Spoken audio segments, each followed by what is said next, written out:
Grydscaen, Sentinels, Bloodline, Audio Drama by Natsuya Uesugi. Chapter 2, Part 1, The Dauphin's Blade. Mind Control. Flashback. Viceroy's primary residence, Hallett Hall. The city. Front picture garden. A glass bottle of pain medication on the metal tray by the bed rattled as it danced around. 7-year-old Lino Dejar opening his eyes slowly as the glass on metal tickled, filtering in. Panting, temples throbbing, his headache exploding behind his eyes, he cringed, touching his forehead, trying to understand the dull phantom pain he couldn't place. The metal tray shaking violently, a medicine bottle exploding, liquid soaking the soiled bandages as he opened his eyes, the pain subsiding on releasing the burst of pent-up psychic energy. Nose twitching, the pile of blood-soaked bandages heaped on the medical surgical table glistened in the fluorescent-tinged blue light resonating over the hospital bed, flickering, affected by his psychic energy. Focusing on the glow, he used it as he tried to get his eyes to align and fight through the pain as it fell away. His voice a whisper. Where am I?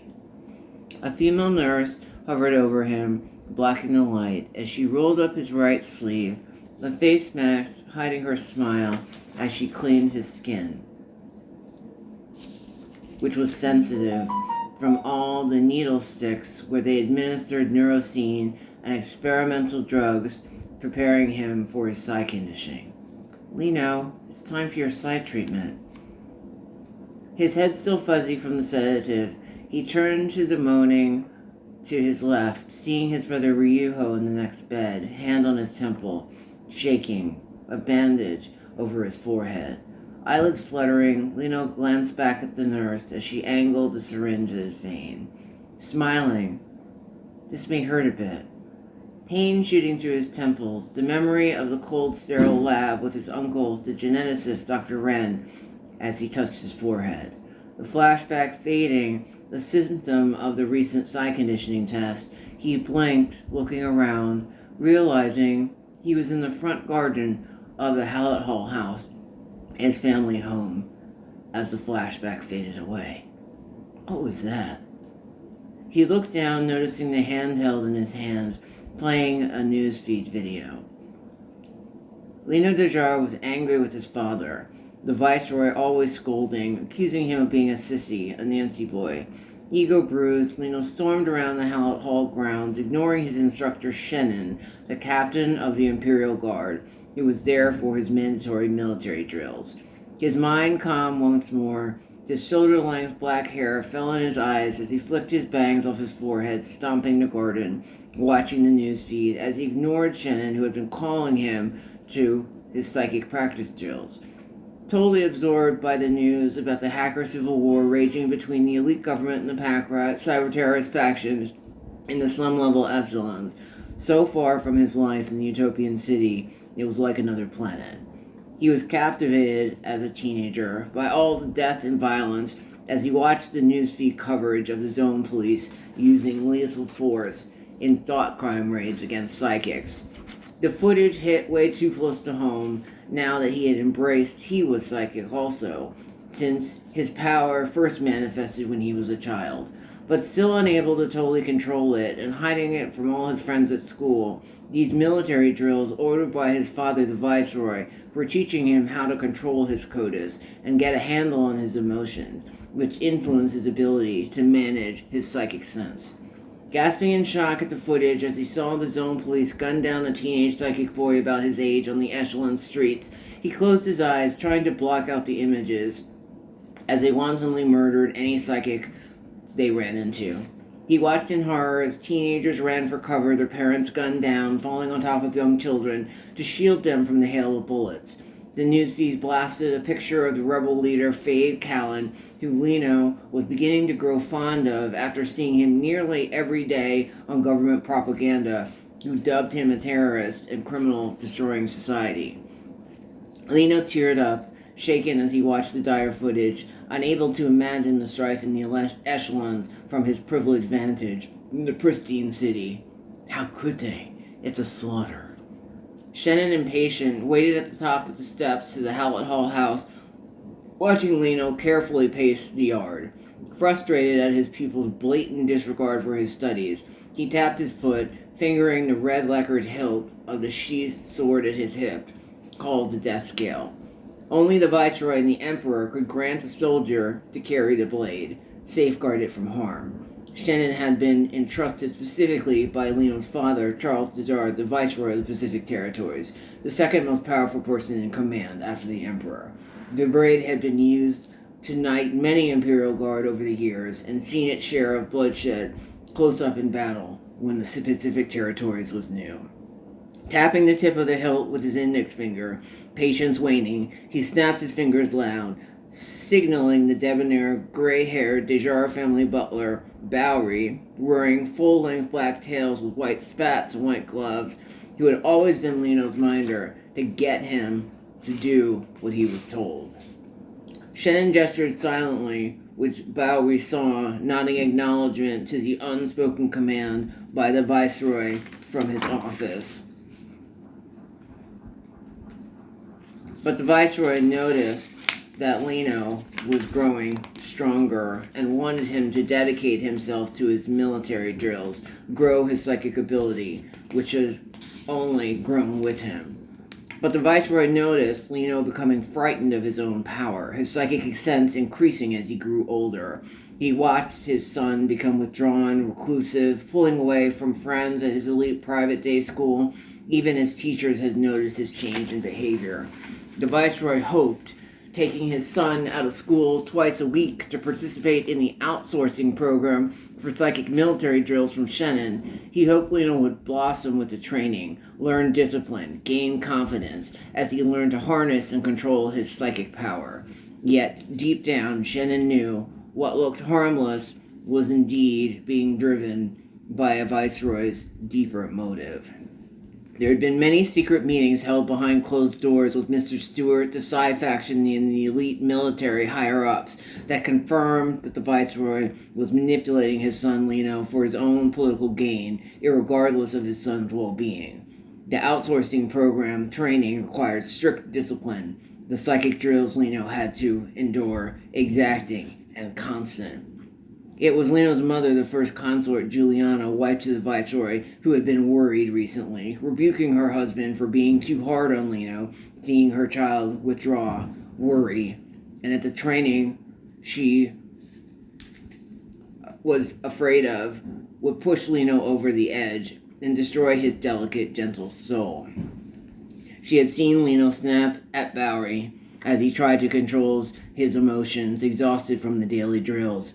But the Viceroy insisted it was in Lino's best interest that it would teach him discipline and how to become a better leader, which he would need as the heir to the Viceroy's throne, ruler of the Pacific Territories mainland when he was older.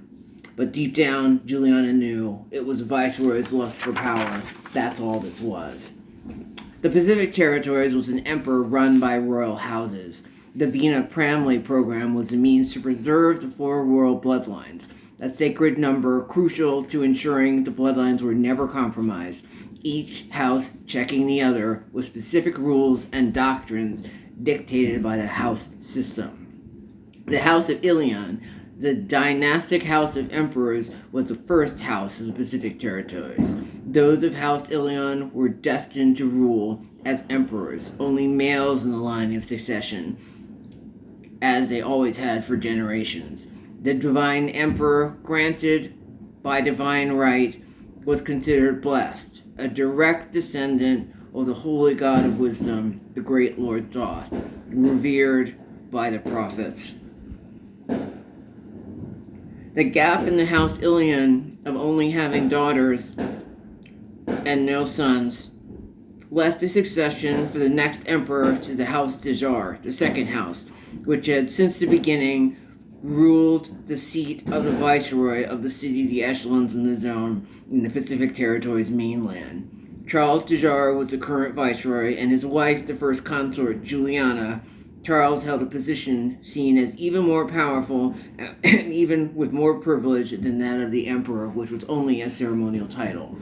It was the viceroy with his many consorts, recognized and unrecognized, and his litter of children by those he had bestowed the title first, second, and third consort, that would bring him the leverage needed to guarantee he would become the next emperor. A plan Shannon and Mr. Stewart were well aware of, though everyone else in the elite government was not. The third house was the House of Stewart, the house that Mr. Stewart, the lead minister of Parliament, was the head. The males were political figures, as always, if deemed worthy and trained, and would become known as sentinels. It was Mr. Stewart, after his wife divorced him because of his involvement in the sentinels, had tried to keep his children away from the heavy responsibility. The final house was the House of Rehnquist, that had absorbed the fifth house, the House of Sutton. The fourth house had the responsibility as stewards to House Desar and House Ilion. Leno's cousin Annis Rehnquist held the most promise in the family as the eldest son. His younger brother Badget was considered artistic and possibly too gentle to rule. Yet even the friendship between Annis and Leno had been manipulated, forced when Leno was, by the viceroy, put in a power play to usurp power from House Ilion. This was how the houses had always been. This was how the houses would remain. It was the duty of the sentinels to ensure the houses remained intact and that none overstepped or manipulated the others. This was why the Vina family program was critical to the empire of the Pacific territories, tracking bloodlines since time immemorial, ensuring the blood remained pure.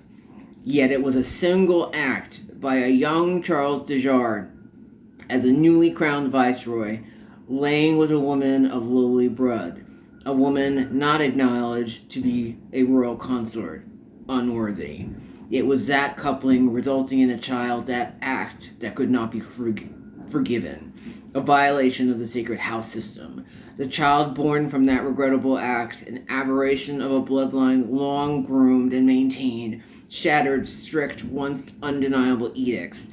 That child, that aberration, the younger brother of Leno Dejar, who he himself did not even know who his real mother was, which was hidden from him. That child was Ryuho Dejar, Leno's half-brother, but it was Leno who was called the Abomination. It was Charles Dejar's obsession with power, no longer satisfied with being the viceroy, head of the royal Dejar family. It was his desire to sit on the emperor's throne. The viceroy's reason for Leno's training was mere manipulation, an elaborate game, a multi-decade strategic lust for power. Pulling back the curtain in his office, Charles Dejar glanced out the window, responding to Bowery, who entered and shut the door. "It is time. Yes, your majesty, I shall see to it personally. Good. Go now." "Yes, my lord." Bowery vanished, teleporting to the foyer, stepping in front and bowing to Shannon. "Commander, the viceroy's orders, it is time." Shannon acknowledged, nodding, causing Bowery to stomp down the front stairs, intercepting Leno, grabbing onto his wrist. He dragged the renegade teenager across the lawn, back to Shannon at the bottom of the staircase, shoulders hard, hands on hips, authoritarian. Bowery spoke up, pushing Leno forward. "Master Leno, you kept Shannon waiting long enough. Mind your manners. It's time for drills." Leno tried to pull away, but Bowery held his wrist tight. "Bowery, come on. 10 minutes more. No, Master Leno. Viceroy's orders must be followed." The words cut hard as Leno quit fighting, frozen. Bowery dragged him to the center of the front lawn, with Shannon following, tapping the hilt of his ceremonial dagger against his palm, irritated. A blue curved dagger perched at his hips, the blade shined azure as his Codex power resonated, reacting to the metal. Shannon's elaborate black and red Imperial Guard uniform sparkled with his Codex power as his aegis swirled around his finger. The dagger exuded a purple-blue hue with white lightning, snaking wildly around the sharpened blade. Shannon set his feet wide, turning to face Lino as Bowery handed the curved dagger to the teen.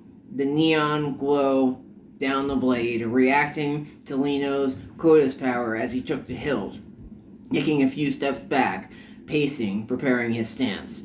Shannon chided him. "Gracing us with your presence, young master. The Viceroy does not tolerate laziness. Lacking discipline is uncool, as you would say. You are heir to this throne. This behavior is quite unacceptable. Please, your highness, there are expectations, training, actions you must take as the rightful heir." "Training for what, Shannon? My father is Viceroy, not I." Shannon rolled his eyes. "Quite short-sighted, young one. Are you trying to acknowledge your father calling you an abomination yet again?" The words, like a slap in the chest, hit hard, shoulders slumping, shirking away in on himself. Lowering his head, Lino's hair fell into his eyes, snarling as he glared up at Shannon. Slapping his hands together, Lino flicked his wrist, his aegis sparking as white lightning as he spun up his Kodas, sputtering around his fingers, reacting as his anger soared, taking over his mind. Shannon's insult threw him off guard. Being called an abomination, his father flung that name at him every time he didn't live up to the impossible expectations that had been leveled on him. The label stung deep, rattling his nerves. Lino raised his eyes, chin lowered, staring up at Shannon with a look like death, ferocious, ready to attack, as his aegis sparked around his hands, his emotions getting the better of him. Shannon smirked, mocking. "Use that anger, young lord. Feel it deep within you. Use the power. Show me how you really feel. Come. Time for training." "Sawed off, don't treat me like a 5-year-old. Lino spit through clenched teeth as the lightning intensified, spitting about his fingers, fist shaking. Shannon launched at him, rushing in. "Now!" Flinging his dagger, Shannon vanished, teleporting out, the blade sailing through the air, disappearing seconds later as Shannon reappeared, grabbing the hilt, barreling down on Lino from above. Intercepting, the teen blocked Shannon's blow to the chest, deflecting as he dodged, chucking his blade across the garden as he disappeared. The dagger flew towards the hedges at the mouth of the intricate labyrinth at the back of the yard. Appearing again as he flew through the air, he flipped, using his psychic power to direct his movements, hovering for a second, then grabbing the blade as he landed solidly on his feet, countering.